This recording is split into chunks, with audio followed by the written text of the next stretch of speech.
ചുമ്മാ എല്ലാരും കണ്ടല്ലോ എനിക്ക് കാണാൻ കൊതി. അതാ സൗദ ഛർദിക്കുന്നു. പൊന്നോ, ഞാൻ ബോധം കെട്ട് ഞാൻ വേഗം എനിക്കിനെ എനിക്ക് റബ്ബേ ഞാനേ എനിക്ക് അതിന്റെ ഇത് ഇറക്കാനാണ് അത്രയും സെക്കൻഡുള്ളിൽ ഞാൻ ഇറക്കിട്ടോ. പെട്ടെന്ന് തന്നെ ഇറക്കി. അധികം ആർക്കും കാണാനോ ഒന്നും പറ്റില്ല. പെട്ടെന്ന് തന്നെ ഞാൻ ഇറക്കി. വിടൂ മക്കളേന്ന് പറയുന്നു. സൗദ ചിരിക്കുന്നു. വിട്ടു പൊന്നോ. ആരെ പോയി തുടങ്ങി വെച്ച് എനിക്കറിയില്ല. അല്ലാ. സെമിജി പോയ സെമി എവിടെ പോയി? സെമി ഇങ്ങോട്ട് വാ. സെമി മുന്നിലോട്ട്. സെമി നിന്നെ ഫോൺ വിളിച്ച് സെമി ചിരിക്കന്നെ.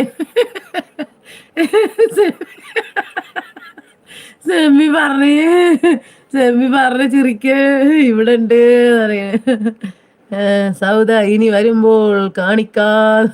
സൗദ ചിരിക്കുന്നു.